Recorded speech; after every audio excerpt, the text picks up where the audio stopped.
Klase 6, filloj si imot që fillosh cigaren, fillosh shashin, që të mos i quhesh ai djali i mamas. Po gabimin më të madh tjetër time, edhe plagu vetëm për stresit tim vdiq.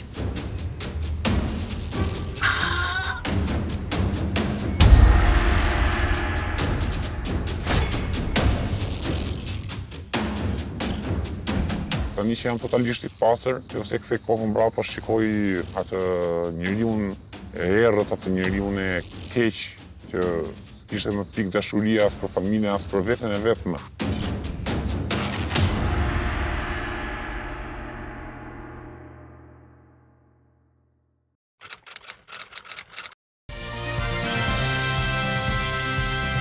Vrasja e një 32 vjeçare një ditë më parë në Durrës u zbardh nga policia, e cila u vuri pranga të 2 personave. Krimi ndodhi në efektin e kokainës që kishin konsumuar vrasësit, që së bashku edhe me 3 dëshmitar të ngjarjes u arrestuan.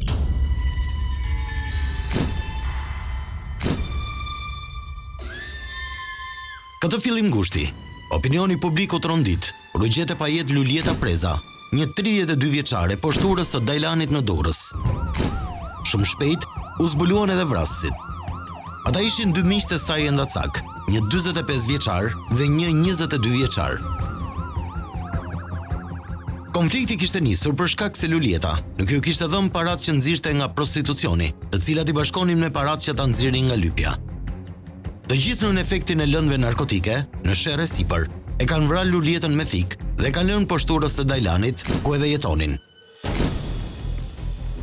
2 endacakët u arrestuan, ndërsa 3 vajza të tjera që punonin së bashku me të dhe kanë qenë të pranishme në momentin e ngjarjes janë në netim. Paratë që nxirrnin vajza dhe djemt nga lypja dhe prostitucioni, mësohet se më së shumti i përdornin për të blerë lëndë narkotike, nga e cila kishin krijuar varësi.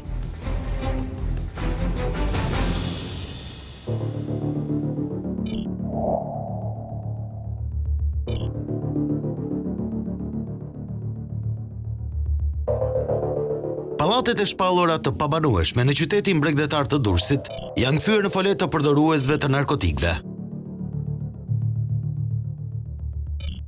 Kështu ka ndodhur edhe me këtë pallat, që ndodhet pranë stadiumit të qytetit.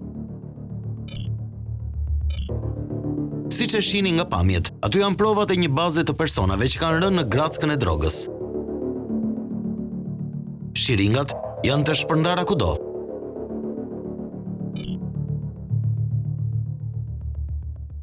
Më së shumti duket se këtu strehohen ata që kanë prekur fundin, përdoruesit e heroinës.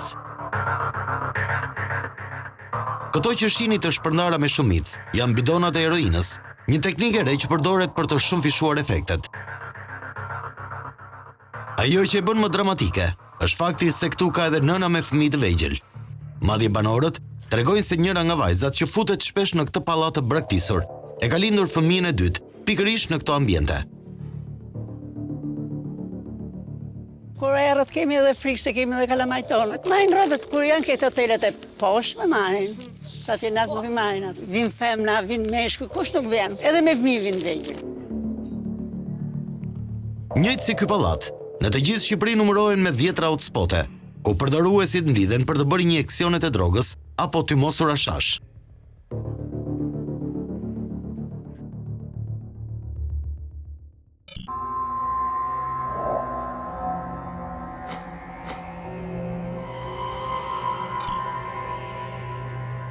Kjo ndërtesë e vjetër përballë QSOT-s në Tiranë është një dëshmi e qartë e neglizhencës së institucioneve për të përballur me fenomenin. Prej dekadash, ajo është ndruar në një nga pikat, ku mblidhen dhe shkëmbejnë jo vetëm mallin, por në shumë raste edhe shiringat.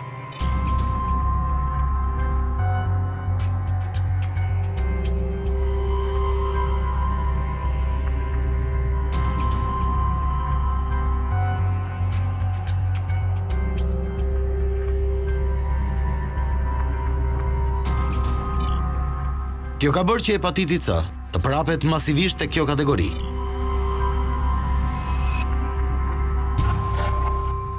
Janë rrisjet më të mëdha për HIV/AIDS, sifilis, hepatitin C. Problemi është sepse ato përdorin shiringat të njëri tjetrit. Pra kjo zakonisht është për ato PDI, pra përdoruesit e drogave intrave.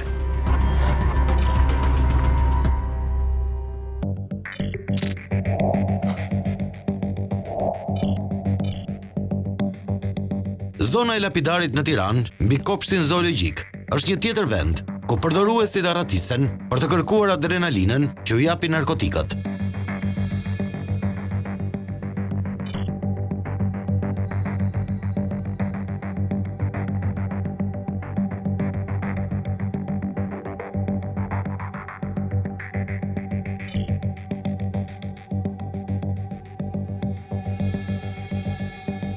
Pas korpusit të universitetit, në Laprak, Kino Studio, Kodrën e Priftit, janë disa nga vendet të konsideruara sekrete, ku takohen ata që marrin drogë. Në fakt, të gjitha këto zona të konsideruara sekrete, njihen mirë nga qytetarët dhe institucionet. Madje harta e hotspotave të drogës është shumë më e gjerë referuar analizave kriminologjike. Ne kemi parë që zona e Laprakës është mjaft alarmante se tregon përdorimin e heroinës. Vendi i quajtur si katrori doli për herë të parë në monitorimin e imëcishëm të qendrës FOL. Zona e fushës aviacionit, tepër shqetësuese për përdorimin dhe të rinjt adoleshentët që kapen me kanabis.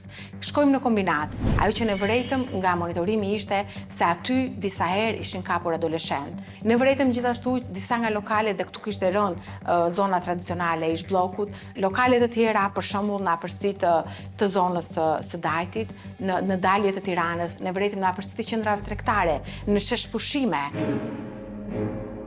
Të dhëna sugjerojnë se që nga vitet 90 kemi një rritje eksponenciale të përdoruesve të lëndëve narkotike. Ekspertët flasin për një rritje me 50% gjatë dekadës së fundit. Nëse në vitin 2012 ishin 40.000 përdorues, ky numër tashmë përllogaritet në 80 deri në 100.000 përdorues. Instituti i Shëndetit Publik realizon çdo vit studime mbi nivelin e përdoruesve të drogës, por në faqet zyrtare studimet e publikuara janë shumë të vjetra. Burime konfidenciale thonë për Inside Story se në sirtarët e ISHP flen disa studime të reja me të dhëna interesante, por që nuk janë bërë publike për shkak se duhen adresuar politikat veçanta. Me vetëm një qendër toksikologjike në të gjithë vendin, shërbimet për përdoruesit e drogës janë anemike. Bëhet fjalë për të paktën për rreth 100.000 persona të varur drejt për së drejti nga lëndët narkotike në Shqipëri. Bëhet fjalë pra për 100.000 familje të prekura drejt për së drejti nga problemi i varësisë së drogës. Nëse bëjmë një panoramë Shqipëri, numri i përdoruesve është në rritje dhe ne këtë e shohim edhe në qendrat tona. Shifrat variojnë nga 50.000 deri në 60.000, po besoj që janë më shumë, të paktën përdorues të një droge një herë në jetën e tyre. Flasim për ata përdorues që janë bërë të varur ose që duan një lloj terapie, janë 7.000 deri në 8.000. Kanabisi gjithmonë është në rritje midis të rinjve dhe kjo është dhe një nga shqetësimet tona dhe ne duam të punojmë shumë me të rinjtë e shkollave të mesme. Aksion Plus, e themeluar në vitin 92, është e vetmja qendër në Shqipëri, por edhe në rajon, që ofron terapinë zëvendësuese të heroinës me metadon. Çdo ditë, deri në orën 11, ata që janë regjistruar pranë kësaj qendre vinë e marrin metadonin. Të gjithë janë përdorues të heroinës. Ka mes tyre që qëndrojnë në terapi edhe me dekada, pa mundur të shkëputen nga varësia. Ky është regjistri i personave që marrin metadon. Doza që ata marrin ndryshon në varësi të peshës, kohës së përdorimit të heroinës dhe kohës së qëndrimit në terapi. Aktualisht të terapi e marrin rreth 1.000 persona, nga të cilët rreth 140 janë në burg. Për shkak të varësisë dhe faktit që atyre ju nevojitet patjetër një dozë në ditë, këta persona mund të bëhen edhe problematik. Ka raste që persona të saktuar e shesin terapin. Ata pinë diçka për veten e tyre, pastaj ose mund ta shesin, ose e shkëmbejnë me heroin. Pikërisht për të shmangur këtë gjë, metadonin ju e japin të olluar me ujë që ta konsumojnë në qendër. Metadoni është një terapi që zëvendëson efektin e heroinës. Është njësoj sigur një person diabetik që merr insulinën çdo ditë. Ne që në kohën e themelimet dhe deri sot mund të them që kemi klient që kanë filluar terapinë 2005 dhe janë përsëri këtu. Shumica e tyre, ajo që kemi janë dhe përsëritës, domethënë mund të dalin një farë kohe, mund të jenë të pasur dhe kthehen përsëri. Ose ka dhe klient që ja kanë hedhur dhe nuk vinë më përsëri, më thënë nuk kanë hequr dorë nga droga, edhe nga metadoni dhe vazhdojnë jetën e tyre. Një tjetër viktime e pafajshme u regjistrua si pasojë e lëndëve narkotike. Një mitur vetëm 17 muajshe piu nga tavolina e shtëpisë së gjyshërve metadonin që përdorte daja i voglushes. E mitura, e cila kishte ardhur me prindërit nga Italia për pushime në Shqipëri, ndroi jetë me njerë. Heroina që njihet edhe si droga e të varfërve, është vetëm njëra nga drogërat e palishme që shpërndahet gjerësisht mes shqiptarëve. Ajo është fajtore një cikli vicioz vuajtjesh dhe vetë shkatrimi, ku ngecin përdoruesit e saj. Në këtë grack, ka rënë edhe fëmijë apo gra shtatzëna. Ne kemi pasur raste dhe të mitur, domethënë që kanë qenë në heroin. Mund të shkojë deri edhe në 13 vjeç, domethënë kemi pasur raste 13 vjeç. Por me këtë prirje, me këtë trend, domethënë moshat bien. Kemi pasur raste që edhe kemi pasur edhe shtatzëni madje gjatë terapisë me metadon. Vin familjar dhe ne kemi dhënë terapinë edhe në syt fëmijëve. Merrem se çfarë drame pson një fëmijë kur sheh prindët e tyre që marrin terapinë se që janë përdorues drogë, që janë të neglizhuar. Është fund koriku dhe Agroni vjen i shoqëruar në qendrën e metadonit me të bijën 5 vjeçare. Ajo duket e lumtur, pa dhënë asnjë shenjë, nëse kupton dramën kur zhytur familja e saj. Sot 42 vjeç, Agroni rrëfen se ka nisur heroinën që në moshën 16 vjeçare, pa mundur të shkëputet dot prej saj. Se po pëndohem shumë që të kaloj më shumë në familjen së sa me dhe. Ajo ishte thjesht me që kur kemi lek, e plesur, nuk e kam shumë tash cifrat, nuk po bon shumë apërsisht një vit. Që po mundohem të largoj shumë. Prindër të 2 fëmijëve, një vajze 5 vjeç dhe një djalë 3 vjeç. Drama e kësaj familje është se nën varësinë e drogës është edhe bashkëshortja. Të dy janë të regjistruar prej vitesh në programin e metadonit, por ai ka bërë pak përparime. Në momentin e intervistimit, rrëfen se kishte konsumuar heroin vetëm pak para se të vinte në qendër. Krejtësisht nën efektin e drogës dhe i shoqëruar nga e bie e mitur, ai rrëfen se vetëm kur kanë lindur fëmijët janë pastruar për një periudhë 1 vjeçare. Ajo i qetë jam se do kam pirë dhe metadon. Edhe jam i qetë, nuk kam të thash. Pirë heroin sot? Po, sa kam pi. Sa të zgjatë e frenshme? Kam gëzet shumë. Bashkëshortja është përdoruese? Po. Në këtë situatë, ku e kanë thuajse të pamundur të kujdesen për veten, vështirësitë financiare janë një rreth vicioz për ta. Me drama sociale që prekin jo vetëm ata personalisht, por edhe familjet dhe fëmijët e tyre. Kjo ushtri në degradim përdoruesish nuk shihet nga autoritetet. Me gjithë gjendjen e vështirë në të cilën ndodhet, Agroni gjen forca të jap një mesazh të fortë. Ai apelon që askush të mos joshet nga droga. Që mundoni në shpirt me mish vetëm. Mos e provoni. Ato që pinë me unë mos e provojnë me shërim. Ato që pinë me unë mund ta lënë, të heqin dorë sa më shpejt sa janë të freskët se nuk besoj se dhe ketë kohë për edhe.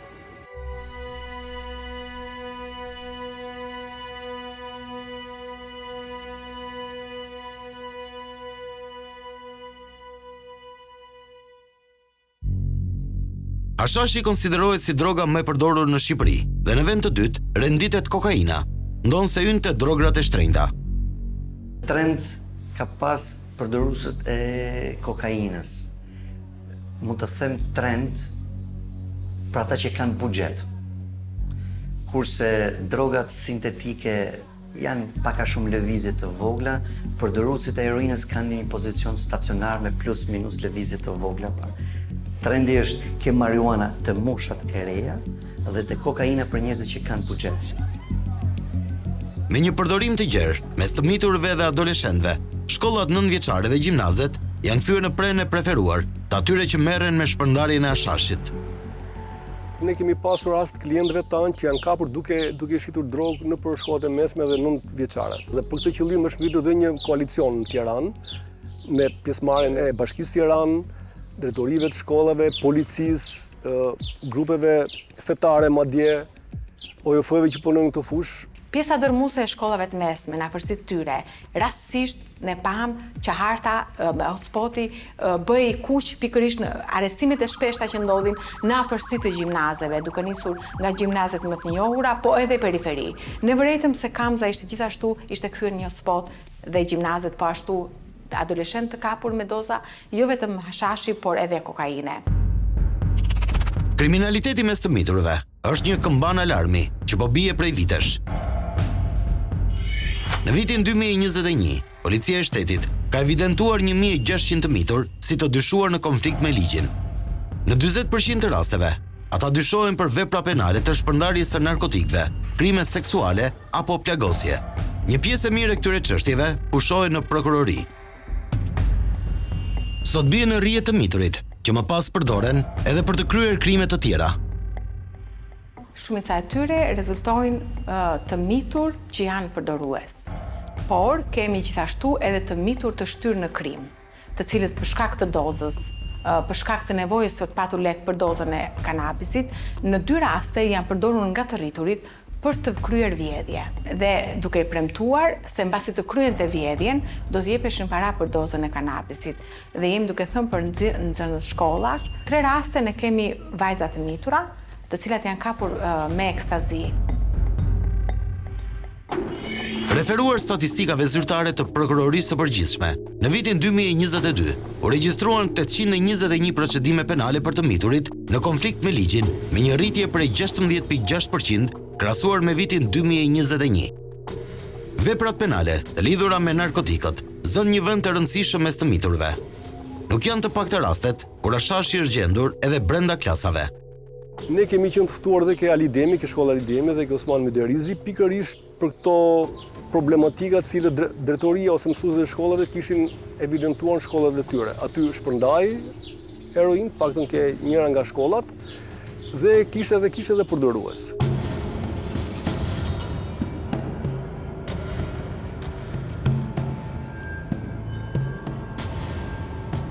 Komisioni Evropian në progres raportin e vitit 2022 i troqi vëmendjen qeverisë shqiptare se nuk ka arritur të krijojë një observator kombëtar të drogës. Po ashtu, ende nuk kemi një strategji të re kombëtare në luftën kundër drogës. Studimet e ISHP të bëra publike po ashtu janë mjaft të vjetra.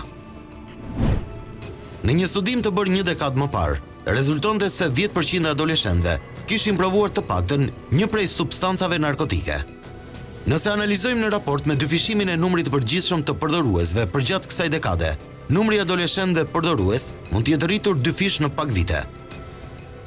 Në Shqipëri mendohet se ka një përdorim masiv të kanabisit si drogë rekreative nga një grup moshë delikate që fillon nga 12 deri në 13 vjeç. Po flasim gjithmonë për kontrolle rastësore të forcave shqiponja, apo të policisë rrugore, apo të forcave të rendit, të cilat konstatojnë një grup të rinj, i kontrollojnë, i kërkojnë dokumentat dhe nga kontrolli fizik ata zbulojnë që disa prej tyre kanë doza të fshehura në tesha, në atlete apo gjatë qarkullimit në automjete, apo dhe në paketa cigaresh. Në Shqipëri vitet e fundit kanë filluar e përdoren mes të rinjve, ato që njihen si drograt e high level të festave private, pak të njohura, por që kanë rreziqe shumë të mëdha. Bëhet fjalë për drograt sintetike, kërpudhat apo amfetaminat dhe metamfetaminat. Ato preferohen për shkak të efektit të shpejtë dhe gjendjes halucinante që simulojnë te përdoruesi. Bëhet fjalë për drogat e reja dhe ne kemi pasur paktën disa raste që kanë ardhur për të kërkuar ndim duke ne. Fillojnë ke pilulat, amfetaminat, ekstazi, pak raste të përdorimit të LSD-ve. Ne themi drogat ose drogat e diskove, drogat e mbrëmjeve, që janë drogat e reja psikoaktive, cilët nuk është se kanë një shtrirje shumë të gjerë në Shqipëri. Informacioni nuk para del kollaj nga ata, më thënë, janë më të mbrojtur në këtë rast dhe nuk di se si ndorrysh. Drogat e reja sintetike janë edhe më të rrezikshme se ato tradicionale. Duke mos ditur përdorimin e saktë, përzierjet e rrezikshme mund të japin efekte dramatike deri në koma të menjëhershme apo humbje jete. Njëtë janë të rrezikuar sepse nga Amerika vjen dhe ide droga si fentanili që mund të vrasin ose droga të reja që dalin në përgjithësi Dhe tregu nuk është i informuar, domethënë përdorusët nuk janë të informuar se çfarë lloj risku paraqit këllë droge. Për drograt sintetike, të konsideruara ndryshe, dhe drograt e padukshme, flitet shumë pak. Ato janë futur në tregun shqiptar, duke dominuar më së shumti mes gjimnazistëve. Për të kuptuar rritjen galopante në treg, mjafton të sjellim si shembull sasinë që arrin të kapet nga policia. Nëse në vitin 2013, sasia që binte në duart e policisë ishte krejt modeste, rreth 100 gram, statistikat për vitin 2022 flasin për 5 kg ekstazi të sekuestruar, pa llogaritur drograt e tjera sintetike. Janë më të shtrenjta, por unë kam parë shumë përdorim midis nxënësve të shkollave të mesme. Dhe disa raste kanë qenë dhe vajza.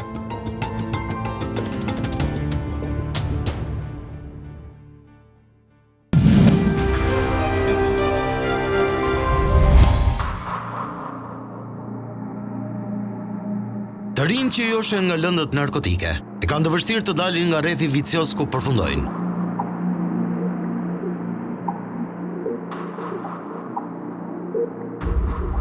Andrin Tahiri, shefi i shërbimit të toksikologjisë në QSUT, pranon se përgjatë këtyre 3 dekadave demokraci ka patur zhvillime dramatike në aspektin social, shëndetësor, ekonomik dhe ligjor për këtë kategori. Ky shërbim është unik dhe ofron mbështetje e trajtim për personat që kanë varësi nga droga. Këmban alarmin për të është fakti se të përdorësh një lloj droge tashmë nuk shihet më si problem mes të rinjve, por diçka krejt normale. Adoleshentët po e shfaqin si kulturë abuzimin e drogës, po pjesë e kulturës së tyre. Dhe kjo është goxha problematike. Shohim që ka një tendencë të rënjes së moshës në eksperimentimin e drogës. Sepse ka një dallim midis një eksperimentuesi dhe një përdorues abuzues. Duke njohur dhe trajtuar prej dekadash problemet që kanë këta persona, shefi i toksikologjisë është i bindur për dëmtimet që u shkaktojnë kësaj kategorie. Abuzimi me droga që në vegjeli jep dëmtime afatgjat të shëndetit mendor dhe dëmtime fizike. Pra, ndikon në sjellje, jep një impakt në problemet e shëndetit mendor. Shpesh thuhet se përdoruesit e heroinës janë më fatkeqët dhe se kanë prekur fundin. Historia e Eltonit e dëshmon më së miri këtë. I zhytur në një jetë me mashtrime, pengje e burg, ai nuk ka mundur t'i kuptojë zinxhirat e varësisë. Në dekadën e 3 të jetës si përdorues i heroinës, atij janë mbaruar edhe damarët për të bërë injeksionin. E gjejmë në momentin që ai bëhet gati të marrë dozën e parë të heroinës për atë ditë. Ai pranon ta demonstrojë për Inside Story, dramën dhe të ashtu quajturën adrenalin që nuk ekziston, si një apel për të gjithë ata që mund të joshen nga droga. 196. Po gabim më të madh tjetër time. Edhe plagu vetëm për stresit tim vdiq. Ke familjar tjerë? Familjar kam plagën, kam motrën, kam vllain, po dhe ato sado të bëjnë dalje deri me i farvenit majnë. Po nuk të mama, se nuk je vetja. Iriu rrëfen se si pasojë e problemeve të tij me drogën, i ati pasojë arrest kardiak dhe humbi jetën. Miq, shok, të afërm nuk ka. Të gjithë e kanë braktisur, përveç sëmës. Nona më ka nimu deri në të pikë, sa unë kam ngul qeringën, nona shkret, vetëm mos me pas unë ato dhime ka thonë. Ta shty unë, ka thonë e shkreta. Edhe kur vje me jetin ka kap, baba rreth më të pas. Tha, u bë drogatxhi, tha, dhe ti u bënë drogatxhi, tha. Vetëm si e si mu që më shifte mu që të vusha, që se qasha, arisha nga 5 orë, nuk e gjesha dhe të marrë. A i tregon se heroinën e përzien me ujë të distiluar dhe limontos, për të ullur efektet dramatike në trup. Eltoni thot se më parë, i ndihmonin me shiringa dhe mjetet të tjera falas, por prej vitesh i kanë braktisur dhe ato pak shoqata që u gjendeshin pranë. Si pasoj, a i rrëfen se ka patur raste, që ka marrë edhe një shiring në tokë të përdorur më parë për të bërë dozën. Nuk e keqe, po s'm çakoj. Qa lidhje ka plaka tani, se m'pijet mu për shembull, për teket e mia, të stresohet ajo, se plaku më vdiq vetëm nga stresit e kësaj. Unë pa mos kem atë unë jap fund jetës. Prandaj u uroj gjithëve, jo vetëm unë, Po gjithë, sidomos tani është në mod, ka dalë në mod, edhe bardha ka dalë në mod. Kjo 02-sha, 01-sha me 10.000 lekë, pin nga 13 vjeçarët, 14 vjeçarët, pin mall, pin të bardhë. As farmacit mos me na dhon, as qeringa, as ujë distilum, as i gjë. Se kur do t'i morim në ton, i zotë me vesh. Po këto shoqata që shpërndajnë shiringë. Nuk shpërnda më njeri. Sipas tij, këtu në këtë ambient tejet e rrezikshëm vinë çdo ditë me dhjetra të rinj. Midis tyre edhe vajza e gra që bëjnë dozat e heroinës. Përgjatë këtyre 13 viteve, ka humbur 13 shok si pasojë e overdozës, ndërsa edhe vet e ka kaluar disa hera të prag. E shef sa vuj për të to. Pra ne uroj qetë qielli që mos ta pinë mo vllase. Për Zotin vetëm heqje, vetëm vdekje, për na vdesin gjithë qiellit të shokëve. Vetëm lagjet time kanë vdek 13 vete. Ja uroj me shpirt që mos pinë mo, se po pinë edhe të bardhë dhe të fuqe, të dyja po i bëjnë spit të dyja. Edhe të bardhë dhe të fuqe më prejë.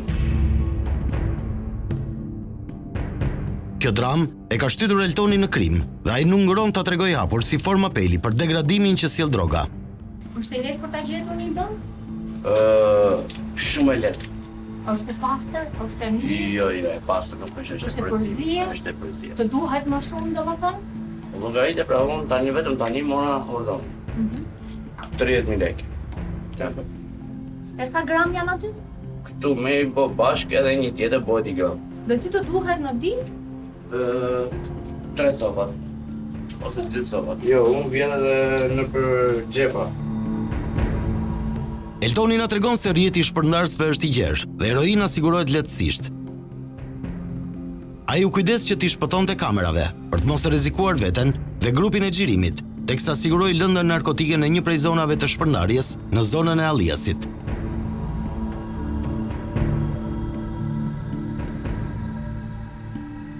Në Burg, ku ka kaluar një pjesë të mirë të jetës, thot se siguronte më lehtë dhe madje ka qenë e vetmja periudhë kur ka ndihmuar edhe familjen.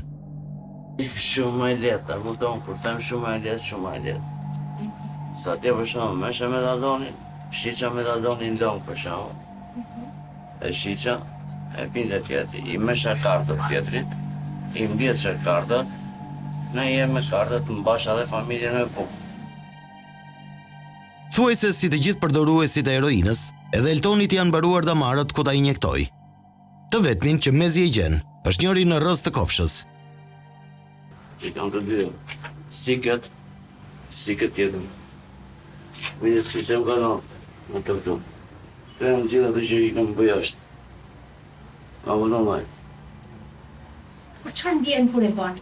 Vetëm qetësohem, mos e gjë tjetër. Kur se bën jeni vrik, jeni... Jo, atë... Thjesht se nuk jam me siklete, domethënë pak nevrik jam, po jo agresor, domethënë jo deri në atë pikë për shembull se ti bëj keq të tjerë. I keq të tjerë, më thotë edhe kaka shkret, thotë çka ke thotë pse lëviz koma, thotë 1-2 duhet apo kështu, apo. Vetëm si me ishte të stresin, të anksin.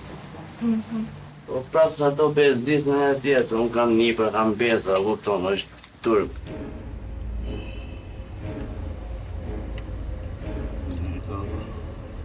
Këtë proces të dhimbshëm dhe mjaft rënditës, ai vendos ta bëj para kamerave të Inside Story.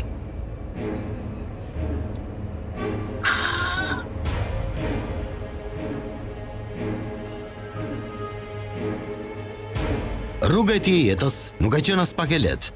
E megjithatë, ai pret një dorë që të shtrihet drejt tij dhe ta ndihmojë të dalë nga umnerat ku ka rënë.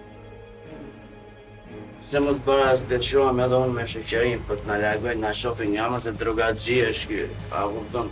Nuk kam shok. Shok e diçin kam lypsat, kam ajdutat, kam to. To që janë shëtë mi, përse janë shok.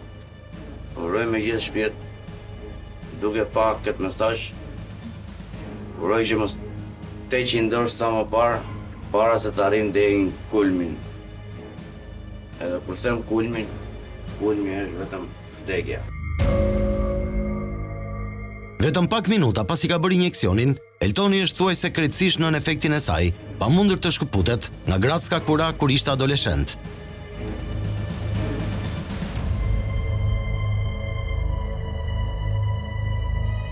Njëjtë si kjo, është lufta e përditshme e mira personave që janë përdorues të lëndëve narkotike. Pa një strategji të veçantë për këtë kategori, në vendin tonë mungon një nga allkat më të rëndësishme, ajo e qendrave të rehabilitimit. Në klinikën e toksikologjisë bëhet detoksi afat shkurtër apo afat gjatë, këshillimi, analizat dhe ndjekja e pacientëve. Pasi dalin nga spitali, u futet edhe trajtimi psikosocial. Ata mbeten në mes të rrugës sepse nuk kanë ku të shkojnë. Personalisht unë mendoj që është një hallk e rëndësishme, po që i mungon zinxhirit të shëndetit publik. Pra, nëse një pacient kërkon ndihmë, vjen dhe një suport të madh familjar. Ky handicap i vogël në mund. Pse? Çfarë do bëhet me këtë pacient? Por ky përsëri kthehet në të rrugën e përditshme, në atë rutinën e përditshme. Këto janë njerëz shumë të brisht, pra nivelin e pragut të tundimit e kanë shumë të ulët. Dhe në këto moment mund bëhet një gabim i dytë, pra bëhet një rikthim.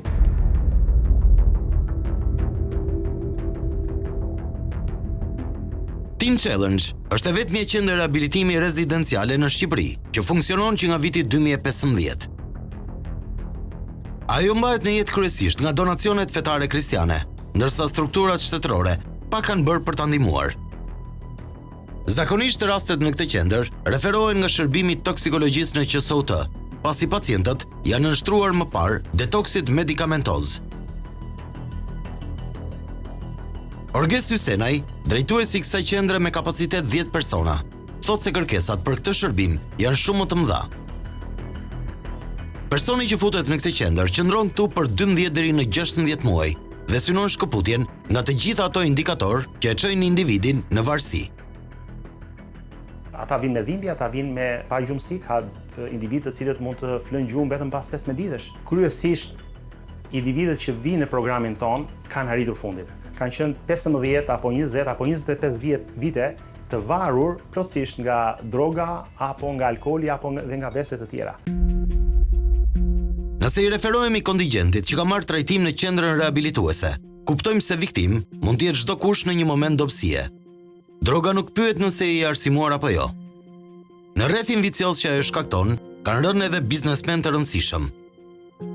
Ne kemi pasur individë të cilët për arsye nga më të ndryshmet nuk kanë pas dot mundësi që të arsimohen, pra nuk kanë ditur të shkruajnë dhe të lexojnë. Kemi pasur dhe biznesmen nga Shqipëria apo dhe nga vende të tjera në rajon, të cilët kanë ndarë të njëjtën dhomë, kanë mësuar të njëjtin mësim dhe kanë zbatuar të njëjtin program dhe kanë pasur të njëjtin efekt në jetën e tyre.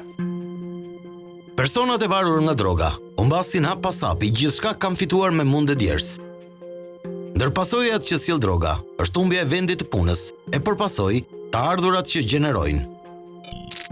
Personat e skeduar si të varur nga lëndët narkotike janë të parët që dyshohen sa herë ndodh një ngjarje kriminale. Statistikat tregojnë se kjo kategori janë shpesh të dhunshëm me familjen apo të afërmit. Në qoftë se ai nuk ka para për të marrë dozën e ditës, do bëhet i dhunshëm me familjarët dhe madje kemi raste që i detyrojnë prindërit dalin ta blejnë drogën. Po, ta blejnë drogën edhe në mesnatës, po dhe prindërit e blejnë. Ose kemi për shembull dim raste që kanë qenë prindër mjek ose infermier dhe ja kanë injektuar vetë drogën fëmijës, me idenë që ai duhet të shkojë diku, do ta bëjë në një zonë të rrezikuar, do infektohet, do ketë shumë pasoja të dëmshme. Më mirë t'ja bëj unë që është i kontrolluar tek unë. Përpara se individi përdorues të shkatrohet, është shkatruar familja dhe rrethi i ngushtë. Duke qenë ende një shoqëri që familjen e ka të shenjtë, në këto raste, familja funksionon e gjitha për të shpëtuar një person.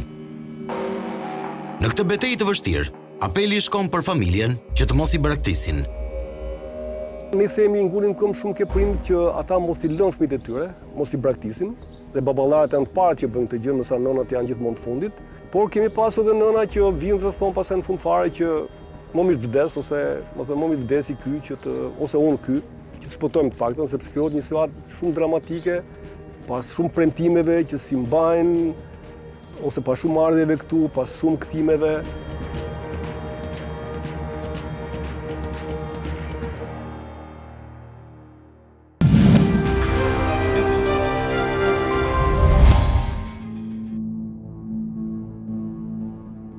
Mario është një 27 vjeçar, i arsimuar që po lufton me varësi ndaj kokainës. Prej 4 muajsh, ai është izoluar në të vetme qendër riabilitimi rezidenciale që ndodhet në vendin tonë, Teen Challenge. Në një intervistë për Inside Story, ai rrëfen se rrugëtimin drejt drogës e nisi kur ishte në klasë të 6, vetëm 12 vjeç. Fillimisht i moste cigaret e para të ashashit, ndikuar fort edhe nga drysnia e shoqërisë që e rrethonte. I riu tregon se kjo është historia e qindra bashkëmoshatarëve të tij, që e kanë normalitet përdorimin e kanabisit.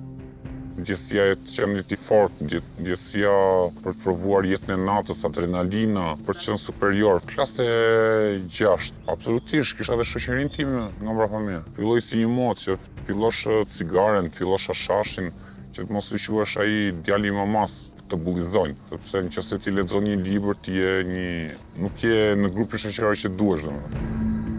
Deri në moshën 20 vjeçare, ai ka përdorur ashash. Më pas, u kthye në një përdorues të kokainës, nën efektin e së cilës ai kujton se ndihej mjaft energjik fillimisht.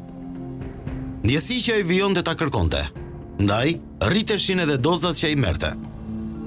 Por me keqen ato fillon drogat e rënda që është kokaina. Me kokaina fillon një adrenalin, fillon duket vetëm më i fortë, dukesh më superior, dukesh më i rritur se çje. Je si një superman kur i thon. Ai fillon për pak minuta dhe ty të pëlqen ajo ndjesi, sepse do që kjo të vazhdoj, por ti nuk e kupton që kjo po të shkatron.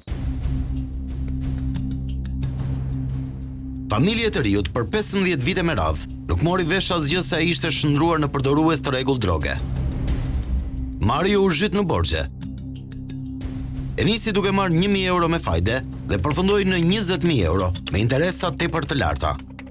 Këtu nuk duhen harruar kredit dhe borxhet që merrte ku të mundte. Të gjithë rrogën nga puna si financier, ai e linte për kokainë. Borxhet e tij arritën në shuma marramense. Një shumë të saktë nuk e di, tamam, nuk e mbaj mend, por janë mbi 200 milion lekë. Borxh shoqëria. Unë prapë justifikoja gënjia, ishte droga, ishte frika ajo që mua më bënte mos tregoja të vërtetë. Ajo gënjesha filloi e rritej sa më shumë. Nuk u tregova kur burr, domethënë që ti tregoj familjes se unë jam këtë lloj problemi. Sepse unë edhe kur merja kredi, merja borxhe, unë nuk shlyja borxhet, por merja borxhe dhe pija prap drogë. Edhe ato sa vinin dhe shtoheshin. Ata që e rrethonin Marion e dinin që ai vinte nga një familje me të ardhura financiare të mira. Ndaj, vijonin t'i jepnin borxhe që vetëm shtoheshin. E megjithatë, kur e vërteta doli në dritë, shoqëria e paragjykoi dhe e shite me dyshim. Unë vajta deri në një pikë që për mua nuk kishte besim, tek unë s'kisha askush besim, as familja, as edhe një gjë, mashtrimi kisha rënë, ishe i zhytur në borxhe, po fshihesha në shtëpi, mbyllesha me ditë tëra, nuk dilja, kisha rritur fundin. I riu rrëfen se erdhi një moment ku ai gjendej ai shumë nën presion nga borxhlind, sa kishte arritur në pikën që kishte frikë të dilte nga shtëpia se mos e vrisnin. Madje, ai vetë kishte menduar edhe vetvrasjen. I shkatrova të gjitha marrëdhëniet. U prisha me të dashën, me shoqërinë, mu larguan të gjithë, edhe kjo ishte pika ime referimi që unë erdha këtu. Ngela vetëm, isha i vetëm. Në një botë isha totalisht i vetëm. Familja kuptoi errësirën ku ishte zhytur i biri pas 15 vitesh dhe dërgoi për trajtim në qendrën e toksikologjisë në QSUT. Aktualisht familja ka shlyer një pjesë të borxheve dhe fajdeve. Gjatë shtrimit tek toksikologjia, të riut ju rekomandua që të vijonte trajtimin në qendrën rezidenciale Teen Challenge, që ndodhet në Ib, në periferi të Tiranës. Këtu personat që kanë varësi izolohen krejtësisht nga bota. Ata nisin betejën më të vështirë me veten për të çliruar nga varësia. Unë po bëj 4 muaj që kam filluar një jetë e re. Pa duhan, pa drogë, pa alkool, ishte përgjithësi shumë e vështirë, sepse unë isha vjen nga një jetë e errët. Mua më ndihmuan, më dha një forcë, më dha ndihmë që unë ta përballoja. I angazhuar në të gjitha aktivitetet e qendrës, ai pohon se është shumë larg atij njeriu jo social që ishte para se të niste trajtimin. Tani që jam totalisht i pastër, ose kësaj kohë mbrapa shikoj atë njeriun e errët, atë njeriun e keq që kishte më pikë dashuria as për familjen, as për veten e vetme. Çdo lloj emocioni unë s'kisha më. Emocion për mua ishte vetëm kur unë merja drogën. Unë tani shikoj ndryshim të madh tek familja, shikoj një buzëqeshje tek ata. Ai thotë se rruga e tij ende nuk ka përfunduar dhe në të ardhmen e sheh veten si një misionar kundër asaj jete me mashtrime që ai kaloi. Përmes këtij rrëfimi që ndau për herë të parë në një side story, i riu i jep jo vetëm shembullin e degradimit nga droga, por edhe shembullin e forcës për të dalë nga ajo errësirë. Dua të bëjmë një pjesë e kësaj skuadre për të ndryshuar të gjithë të rinjt aty jashtë. Dalë unë aty jashtë, mos kem frikë, edhe pse sot po dal me fytyrë të mbuluar, nesër unë dua të dal me një njeri me fytyrën e hapur dhe t'i them gjithë se kjo është rruga e jetës. Nëse ata nuk kanë forcë, t'i drejtoj këtu në këtë qendër rehabilitimi. Është vetëm një mundësi që se ti nuk ke forcë aty jashtë, zgjatë dorën.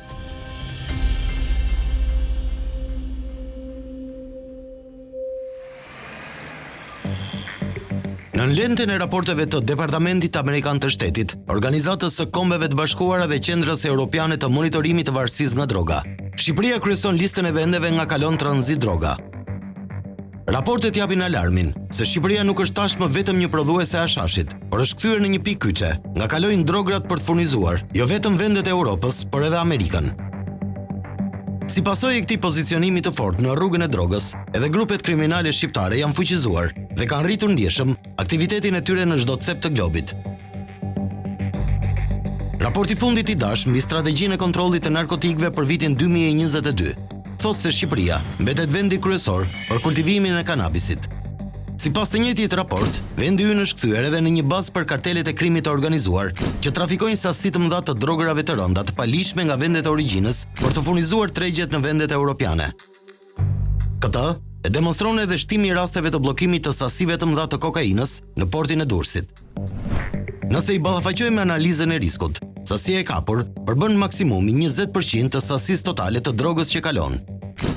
Duke ndjekur rrugën e trafikut, Departamenti Amerikan i Shtetit thotë se kanabisi shqiptar shkon në Turqi, nga ku këmbet me heroin dhe kokain. Këto të fundit më pas kontrabandohen nëpër Evropë nga trafikantë shqiptar.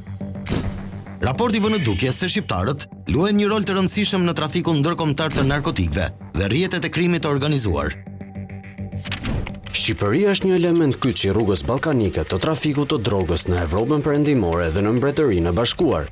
Grupet shqiptare të krimit të organizuar janë të pranishme në Amerikë, Angli dhe në të gjithë Europën, dhe po ashtu edhe në Amerikën e Jugut, duke përfshirë Ekuadorin, Kolumbinë dhe Perun, si dhe kanë të gjithë zinxhirin që nga transporti, shpërndarja dhe shitja në Europë, Angli dhe Amerikë. As të dhënat e këtij viti nuk janë më optimiste. Raporti zyrës së OKB i vitit 2023 për drograt e rëndit Shqipërinë si një ndër vendet kyçe për kalimin tranzit të heroinës. Siç e shikoni nga harta, Shqipëria është e ngjyrosur me roz, që do thotë që krye trafik.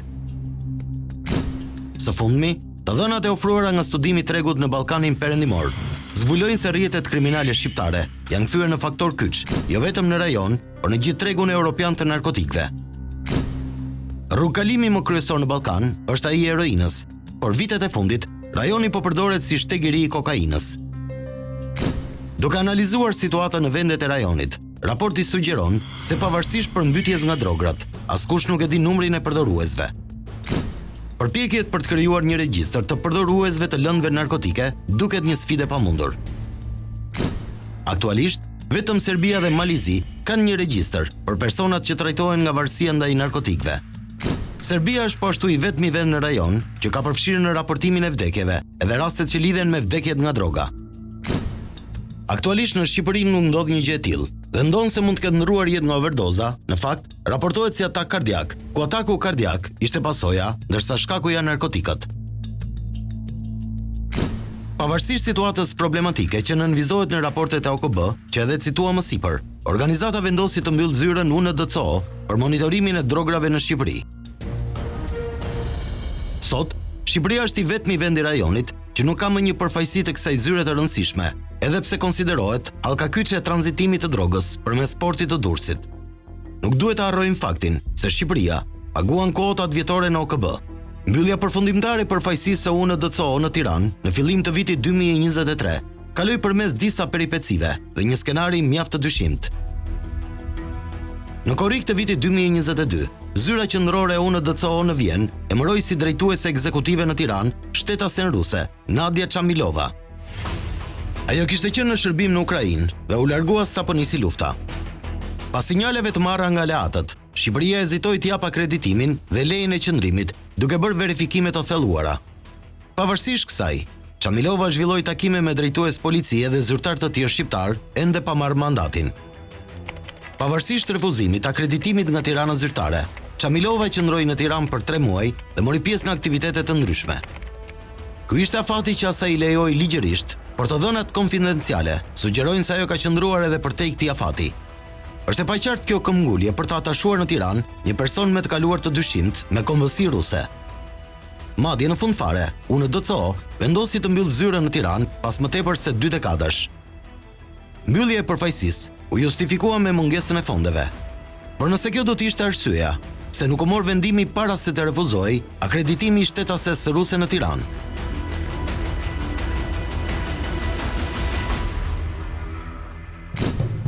Në mesin e statistikave dhe gjendjes së perceptuara as pak optimiste, Shqipëria vendosi së fundmi legalizimin e kanabisit për arsye mjekësore. Andrin Tahiri thotë se ligji aktual është paksa i ashpër për përdoruesit, por megjithatë, ai thotë se nuk duhet ngatruar kanabisi mjekësor me atë për qëllime rekreative. Pacientët tanë janë edhe subjekt ligjor, janë penaliteteve, pra një përdorues i cili me të vërtet ka kriju varësi psiqike, i cili ka për nevojat e veta, auditore, mund të kape të ndalohet dhe gjendet një sasi droge. Pra ky është fenomeni ligjor që ligji ka të përcaktuar. Është pak i ashpër, sepse duhet të ketë disa lloj diferencimesh. Ai tregon edhe rastet se si cilësia shpesh nuk është ajo për të cilën paguajnë, por që ndonjëherë kjo i ka shpëtuar përdoruesit.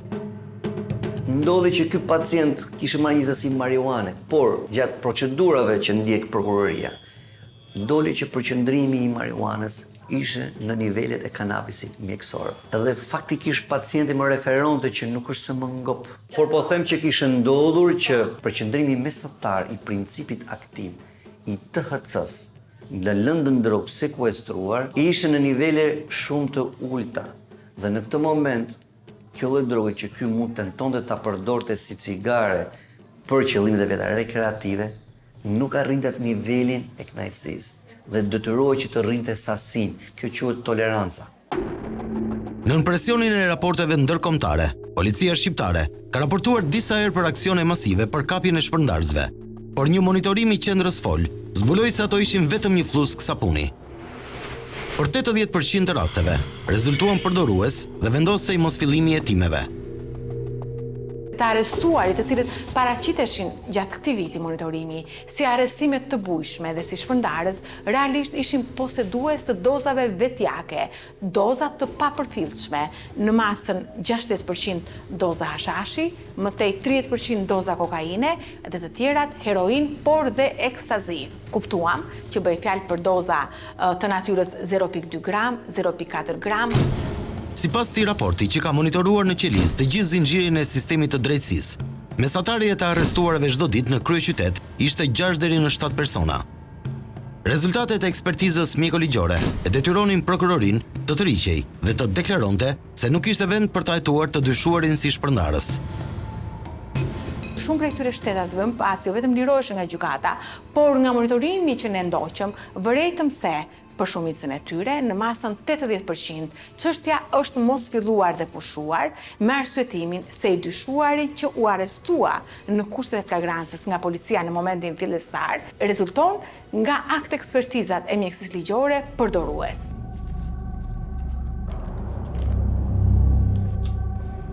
Të rrethuar nga lëndët narkotike dhe ku presioni i shoqërisë është i fortë, mesazhi që japin mjekët është parandalimi, pasi mund të jetë tepër e vështirë të dalë nga ajo dramë. Prindërve, jo moral, dëgjoni problematikat e fëmijëve.